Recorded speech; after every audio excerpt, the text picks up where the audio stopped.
Well, hi. It's really nice to be here. I've been teaching over across the street, across the river for the last 8 years. And in the years before that, as Kira was mentioning, I was involved in 2 companies over the growth of the efficiency field, which the combination of efficiency and other things that you do in buildings is a $25 billion field. So we're not talking about something that's insignificant. There are lots of jobs and a lot of opportunities and a lot of companies, including exciting new companies in the space like First Fuel. And so it's something that's certainly worthy of consideration if you're thinking about a future and you like to find something that helps solve climate change and sustainability. So what I would like to talk about today is my perception based on everything that I'm seeing, that even though we're at a $25 billion point, this field is ready to explode. And there's a huge amount of opportunity for those of you who might be interested in it. In the years before I was at MIT, I was there for 8 years. I'm a pretty old guy, and I go back to being in school before the 1973 Arab oil embargo. How many of you know what the 73 oil embargo was? Okay, great. And so all of a sudden, energy became an issue. I always liked buildings. I was at the MIT Civil Engineering program and urban planning, and I was very interested in buildings and cities. I didn't know I was interested in energy until '73.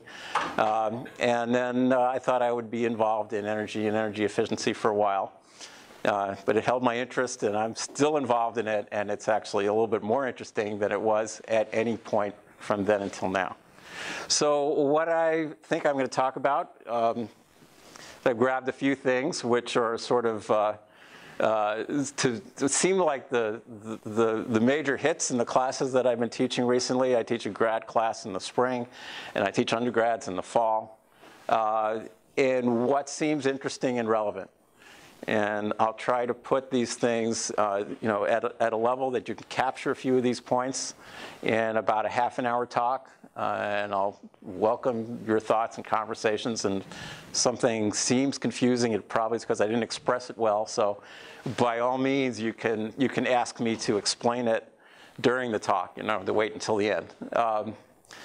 But this will give you a sense, at least as I see it, about what's new and interesting in the field. And even though I've been in it for a long time, and there are people here in the room like Steve Cowell, who's been in it with me pretty much every step of the way, including working together for the last 6 or 7 years.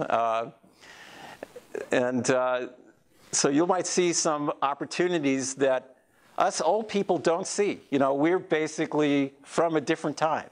And to solve the problem as it exists now, and to solve the objective that there is to be solved today, those of us who have been in the field sometimes are in ruts. We sometimes have blind spots. We don't quite capture the creativity and the opportunity that comes from where younger people are today, and understanding the systems of social networks and ways to connect and communicate and to aggregate behaviors in a way that actually may be an important part of solving climate change. So I titled this talk, "The Future of Energy Efficiency," which is my guess, but give you a couple of clues that make it possible for you to develop your own opinion of the future. And the tagline is "Intelligent Buildings," because that's an important part of it. Intelligent buildings at the edge of a clean energy grid. It's a grid that's composed of solar and wind resources, is very different than one that's composed of fossil and nuclear power plants that pretty much run whenever you want them. So you have a grid that has this modulation in how much power it's providing, and you have buildings that are able to think because they have a lot of controllers in them. And this becomes really part of the new landscape that didn't exist during those many years. So the question, I've been answering the question a little bit, what's interesting about buildings and the energy they use? Well, what's interesting has changed over the years.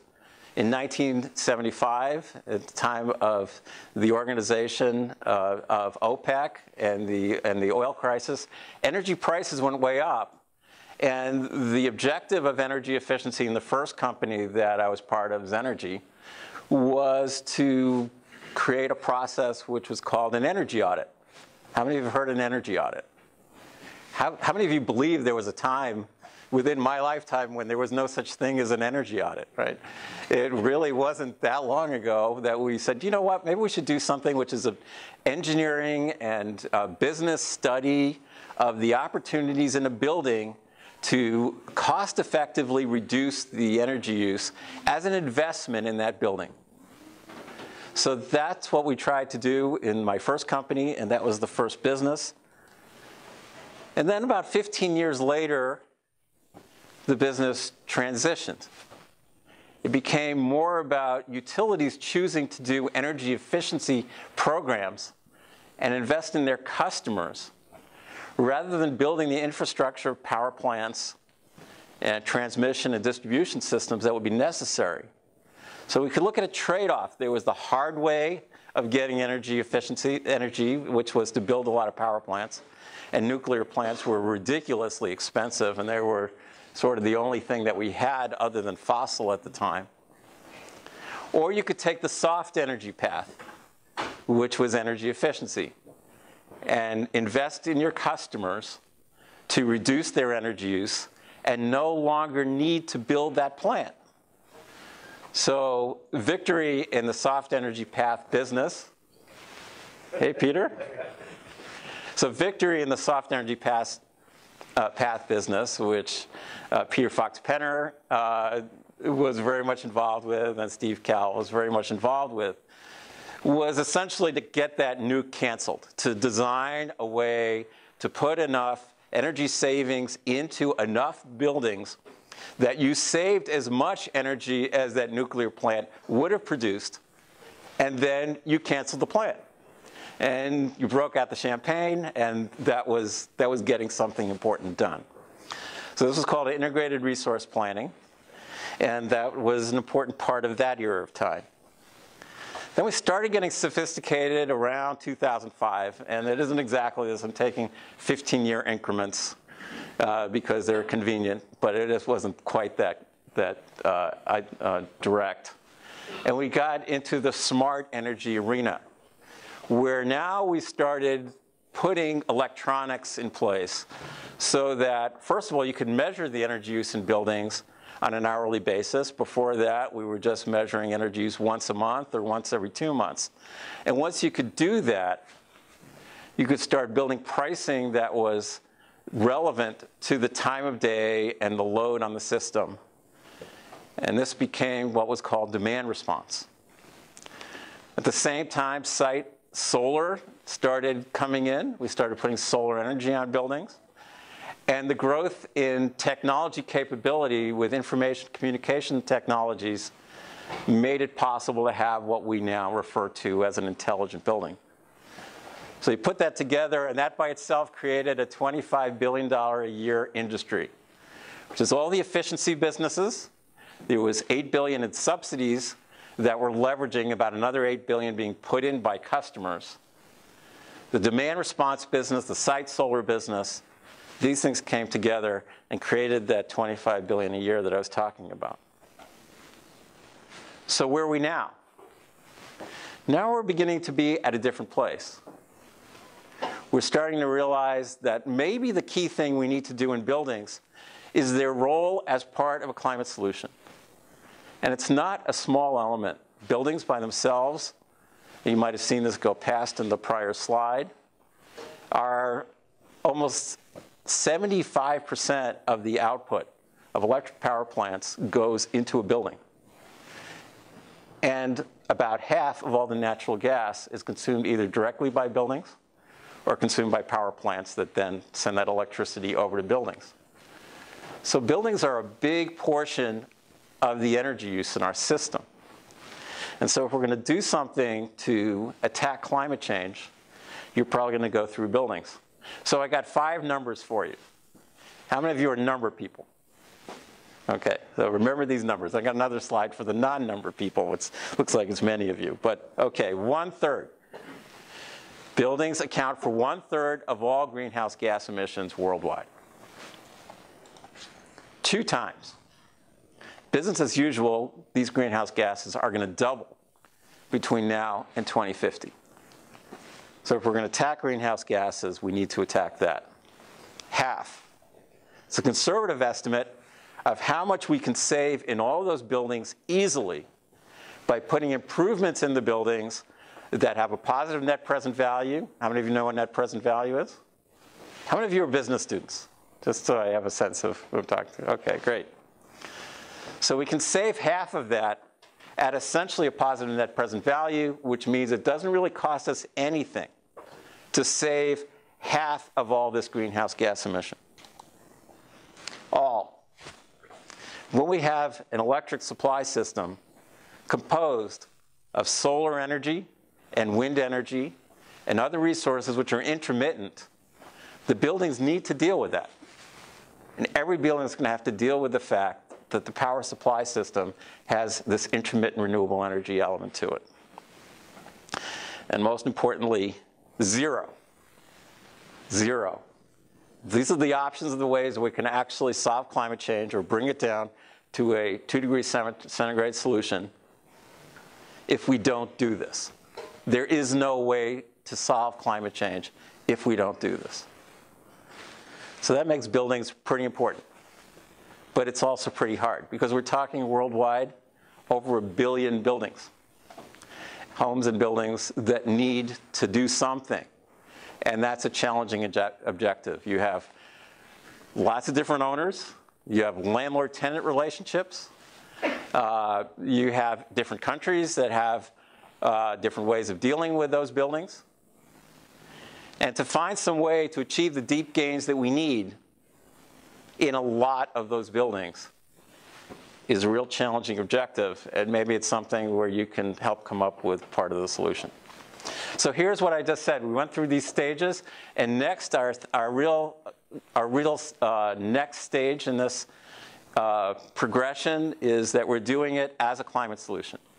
We're looking at building energy management as a climate solution. And for it to be an effective climate solution, we can't break out the champagne every time we cancel a nuclear plant. Now we need to get the scale that will actually make the difference in whether the world's climate is acceptable or not. So we need that scale. And we need, at the same time, to get efficiency and demand response and solar on buildings, probably electric vehicles and storage, all of these things to happen in our buildings together. How many of you know something about climate change?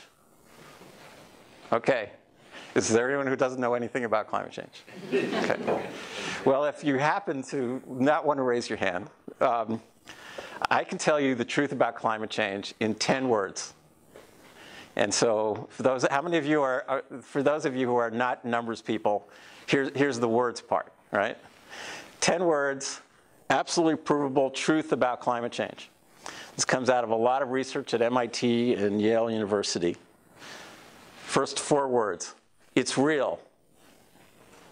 And it's us. We caused it. Second 4 words. It's bad. And scientists agree, even though there's been this campaign to try to hide the fact that scientists almost uniformly agree, like 95% agree on the basic data about climate change. They do agree. So these things are all provable, fact, definite. How many of you agree with all of these things? Okay. Now the last 2 words. And these are the ones that always get me nervous. There's hope. How many of you feel that there's hope? Not all the hands are going up. It really concerns me with the millennials that I'm teaching that not all the hands are going up, right? We need to solve this, and it is solvable, and we need you to solve it. Right? So part of, I think, the objective of those of us, old people in the front of the rooms is to encourage you that it is solvable and you can solve it and you can have fun and have a good career at the same time. Because that's the only way it's going to work. Okay, so enough preaching. I'll give you a little bit of information here, and then we can continue the discussion. So, to me, the thing that we have now, and as the future opportunities, we're taking this building energy, the soft energy of integrated resource planning, the smart energy, trying to do it at scale, all together, and that's really what I call intelligent building energy management. So, used to be the future of energy efficiency is intelligent building energy management. And what I mean by that is that it's, first of all, from a discipline standpoint, it's about science and business together, innovation, and optimizing building energy use, doing the things that make it optimum, considering that buildings are part of a system. And it's composed of these component parts: building energy efficiency, getting the improvements done to the building shell, the systems, the heating, the ventilation and air conditioning, the lighting, in ways that those things are as efficient as they can be. Then putting solar on the buildings, carbon-free site energy, possibly battery storage, possibly an electric vehicle. And then finding ways that people do what they need to do, so they're smart and they're motivated and they have the support to make the good decisions, because nobody wakes up and has energy as their top priority that day. So the systems have to be organized in a way to make it very painless to get to the right decision. Basically, you have to have a conversation with Siri on your phone and say, where Siri will say, do you want your home to run smart or dumb? And you say smart.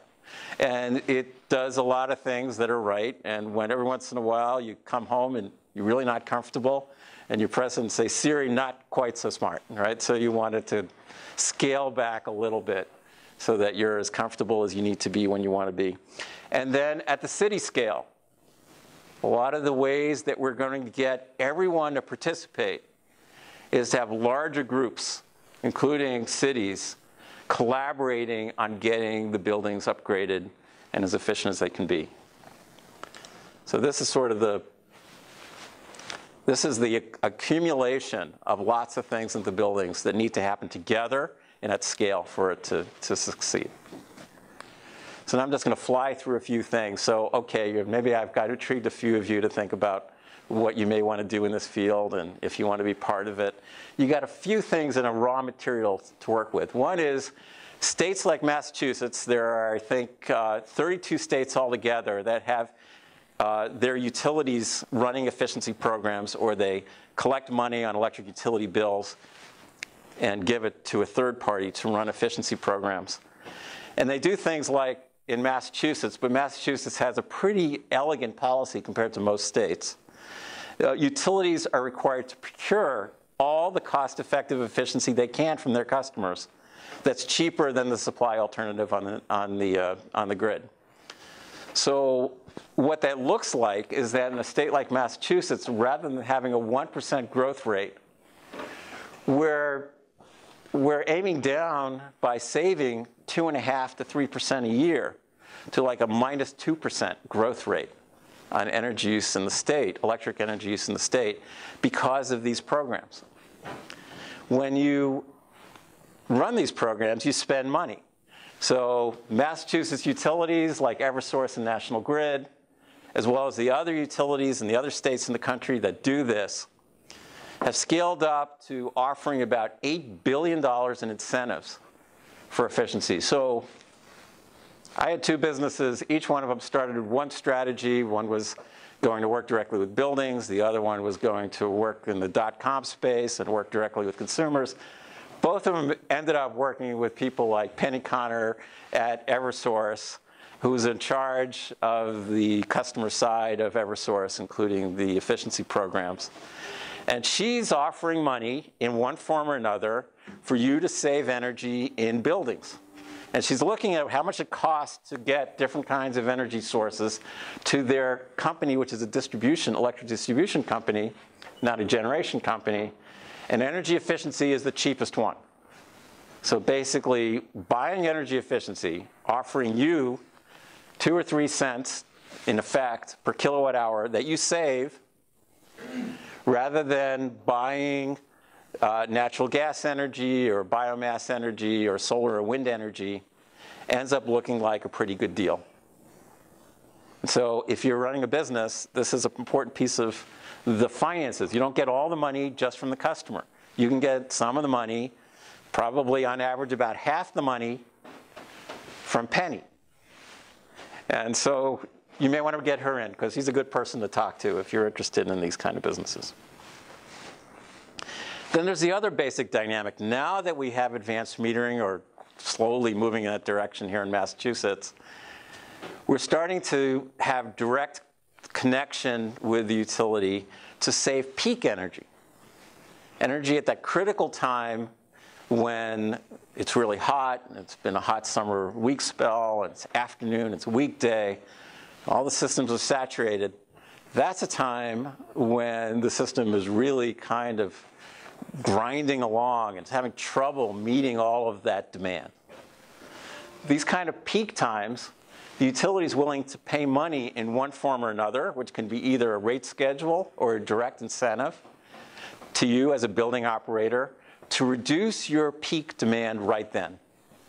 So if you're running an industry, you can consider, if you're making beer cans in a manufacturing facility, you might consider putting off the production schedule till later in the day or till the weekend, because it may be worth enough to the utility when they look at the locational marginal price of providing electricity to you right then, for you not to buy it, not to buy that energy. You'll actually not only pay the savings of having a lower bill, but you get a direct incentive from the utility in order to not produce those beer cans right then. So that's the utility control aspect. They put out a signal, you stop running your beer can manufacturing. There's dynamic pricing, which raises the rate on those particular hours, and then you make your own decision. But then also, we're creating a lot of granular data, hour by hour, so that companies like First Fuel can take all that hourly data and do magic with it. And maybe Bob will share a little bit of that magic on what First Fuel can do. All right, so I want to just put a few things that you may be able to retain. I'm trying to cover a whole semester worth of talk in a few minutes. So I'm going to pick a few things that you might be interested in and you might be able to retain from a conversation like this, which I guess I'll continue for about another 15 minutes or so. Does that sound right to the organizers or something like that? OK. Let's talk about consumers. Let's talk about technology. Let's think about utilities as our partners. And let's think about business strategy. I'll try to say a little bit about each of those, and I'll welcome your thoughts later. So if we're serving consumers now, energy consumers, and they're dealing with this new environment, what are we going to offer? What kinds of products and services are we going to try to design? We have to consider two things. One is, what are they dealing with? And the second thing is, what do they want? What they're dealing with is this intermittent supply that's going to come along, where the grid is going to have solar on it, and so it's only going to have ample supply at certain times, and it's going to be short in supply other times. And we're going to have to provide a way that customers can manage it. Because if you're going to end up buying electricity at the wrong time, you're going to pay a lot of money. If you have an electric vehicle and you're charging it up, and you could have charged it up anytime until you went to work the next morning or school, and you're charging it up at the wrong time, you're going to pay way too much for the electricity going into your electric vehicle. So one element is helping the building population, what they're dealing with, and the second one is considering what they want. And increasingly, Just as you had all your hands up about climate change, they do too. And they want to buy something that actually helps them act on their interest in being part of the climate solution. So they want to put site solar, they want it on their roofs, they want their neighbors to see it. They like having the electric vehicle. It's cool. It actually is so quiet and smooth when you're driving an electric vehicle. And it's cheaper to run, even when gas is pretty reasonable as it is now. So they want to buy those things. And generally, people want to be efficient. They want to be green. They want to be modern. So offering those things are good. The term that's been put in place for a customer who's like this, instead of being a consumer, he's a prosumer. And what Schneider Electric's CEO told me is they've learned that their customers want to buy. And Schneider Electric customers are largely big commercial industrial firms. So their customers are now prosumers. They're interested in being professional, producing consumers. So they're prosumers. And what they want to buy is the 3 Ds. They want to buy decarbonization, distributed generation, and digitization. This is what he said. I don't know, it's kind of a geeky way to say it. I doubt they actually said that to him, but that's how they put it together at Schneider Electric. It's the 3 Ds. So with that, you now have the reality that photovoltaic at the building level is going way up in terms of the number of gigawatts of photovoltaics that are out there. This is on the site level, distributed generation, as the price is continuing to come down. And this thing is called, this is the low duration curve, and it's called the duck curve. How many of you have heard of the duck curve? Wow, wow, surprise, so many people have heard of the duck curve. And the duck curve is essentially because we have solar depressing demand in the middle of that hot summer day, and this is particularly at this time of year, if it's sunny in the afternoon, like it is now, everybody's solar panels are producing a lot of electricity, and the building's demands aren't that high. So it creates a depressed demand in the middle of the day. So just when you have solar electricity to sell, there's nobody who wants to buy it because everyone else is producing solar right then. And everyone's at work and they're not home. Everybody comes home from work and the sun goes down and you get the head of the duck, right? And that's when, if you go home and you plug in your electric vehicle, you're really going to get creamed, right? You don't really want to be plugging in your electric vehicle at 6 or 7 o'clock at night and getting electricity at the head of the duck. So, you know, one option is to postpone when you charge the electric vehicle, and the other one is to have storage and not actually have to sell with the system. So here's a whole bunch of companies that are many companies, if you move around the country, everywhere else, doing all sorts of exciting things like First Fuel and Enernoc, you know, Aclara, which is a company that I started, Powerhouse Dynamics, Schneider Electric. Here's a company you might have heard of called General Electric. Just decided to be in this business here. They're moved their headquarters. They're going to have the top brass of General Electric and the current division, which does this. Clear Result that bought Steve Cowell's company, right? Con-Ed Solutions, also part of my first company. Amoresco, a really big finance. Schneider Electric, DNVGL. Lots of fun things that you can do if you don't start your own company with one of those. All right. Okay. Disruptive technology. How many of you have heard of the Internet of Things?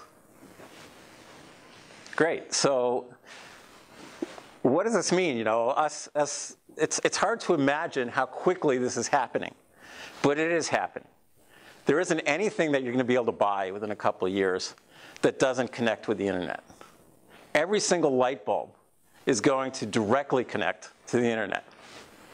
It's going to be looking for a function, but the manufacturer is going to want to put it in because it costs almost nothing to add that communicating chip that provides information and control.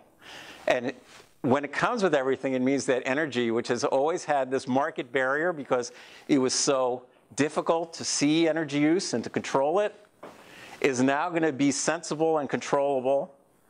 It's going to be able to have a settings button. This is like the settings button on your iPhone. Everything's going to have a settings button. And it's going to allow you to do things like This is a lot of the first fuel kind of stuff, right? It's going to deal with recognizing faults, systems in your building that aren't operating the way they should. It's going to allow you to do thematic controls like make me green, keep it cheap, whatever you want. And adaptive strategies, which is as you play with your Nest thermostat, it starts learning and being even better about how it works in the future. So this means that we've reached a point where energy efficiency and doing the things in buildings so that they help stabilize the grid not only are more easily doable, we can more easily do financial transactions. We can say, look, if you let me turn down your light bulbs by 25%, I can give you some money for that. And it's actually really easy to do because all the light bulbs are on the internet. They all go to the GE app that goes through Wink to the app. This exists right now at Home Depot on the internet. And you can make a deal with your utility company to say, all right, you can control the lighting by 25% and pay me money for the privilege. And so you start making energy efficiency transactable. And this is really exciting. Question really is, whose app is it? Is it your app? Is it the utilities app? Is it the Google app? Or which one would you want it to be? If everything in your home was visible, the way on Google Maps, every restaurant and everything is visible in your community, let's say everything in your home was visible just like that. There was essentially a Google map of inside your home that had every light switch, every television, every light bulb, essentially on that map. Which app would you like to work with to control it? How many of you think that, I'll give you a choice. We'll keep the choice simple because we don't have a lot of time. We're going to either choose Google, which, by the way, bought Nest thermostat, so they're definitely moving along this way, right? Or your local utility company, Eversource, and Penny Con, right? Whose app would you rather have connection to everything in your house? How many of you prefer Eversource? Well, some, good. And how many of you Google? And how many of you none of the above? All right, so there's something, build an app for the none of the above people, right? It's actually a pretty good market, right? I mean, you're with Penny, right? Well, only because you didn't give me the choice, and I thought the choice was no app at all. Yeah, okay, well.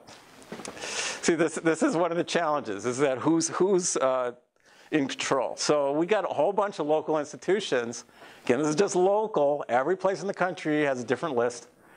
And I put BU Institute of Sustainable Energy on the top, and thank you, BU, for doing this. This is really great. And the BU Initiative on Cities, which I think is related to getting this done. Eversource, National Grid, Solarize Massachusetts, which has been a great success, and the Clean Energy Center, the New England Clean Energy Council, the Northeast Energy Efficiency Project, cities doing things like Greenovate here in Boston. Oh yeah, and this institution over here, MIT. We're doing stuff, and there's a lot of partnership that we can do with these kind of companies. So we'll see how this all plays out. Utilities are hoping that they're part of the picture. Then there's this company called Solar City, done by the same guy who did Tesla and SpaceX, and he never stops inventing great things. And Solar City's tagline is smart green utility of the future. So is Elon Musk the utility of the future, or is Jim Rogers from Duke Energy the utility of the future? And this is a real battle that's going to be going on for some time. We've had a centralized power model for all of these years up to now, and we're not sure where we're going on the other side. This ends up being a really interesting point. I know this is very close to Peter Fox Penner's heart, something that he pays a lot of attention to. So utilities are at this crossroads. They're going to be looking for partners. They're going to realize that in order to be successful, they're going to have to deal with a future that's coming at them really hard and really fast. There's something called a death spiral that utilities are afraid of getting involved in, where as people put more solar on their homes and they make their homes more efficient, they have to charge their fixed costs over fewer and fewer kilowatt hours, making it less and less likely that you're going to buy any kilowatt hours from them because you're going to generate your own and store your own in your house or in your business. So they need to figure out how to play a game where they are essentially the backup power to what you're doing in your house or your business, where you have the option of producing yourself, making a deal with them, or dealing with your local neighborhood microgrid. And Boston is planning microgrids all over the place. So that makes it a fun thing to look at. Most likely answer, as often, is all of the above. And I think utilities are realizing that just how, if you look at what happened in cable television, we moved from cable being a monopoly to cable being an option, to getting your content on your TV from Amazon or Netflix or Dish or Fios. Comcast had to learn how to play. They had the power of incumbency. They're still there. They're still making money, but they had to learn how to play. And I think part of what utilities are struggling to do is to learn how to play, and they're looking for companies and partners to help them play. They realize they have some big advantages. They have an institution, and they realize that if they use their incumbency as an important tool, they're likely to find a path to success when the customer isn't forced to buy from them. All right, so last one is business. How many of you are interested in starting a business someday? How many of you are planning on starting a business right after you leave here? Okay, so think about this. What are you going to do in this market that's different than what us old guys did over the last 30 years, dealing with this new reality of opportunity? The thing that I said the market needs in order for it to be an important part of a climate solution, which is really the problem, because energy is cheap and energy is available. And we don't have gasoline lines. We're not likely to have them for a long time to come. We have to find ways to get all these things together, efficiency and solar and demand responsive batteries, going in at one time and get the scale, at scale and all together. So think about two things when you think about a strategy. Think about the all-together part. There are many places where you can buy solar and efficiency at the same time. And part of it is we set up a regulatory structure that makes it really, really hard to do it. So those of you interested in policy, you can work on fixing that. But from a business standpoint, how can you do the house, do the business? Essentially, the Schneider Electric president, when I was talking with him at a conference, he's saying this is what they see as their business. How do we basically make it possible to do everything at once in a full service integrated environment? Now, you also have to realize that from the standpoint of what a customer is looking to buy, first thing is the most visible, sexiest part of the buy, which is the solar on the roof, right? The solar is going to be the pull. It's going to pull along intelligent buildings. It's going to pull along energy efficiency.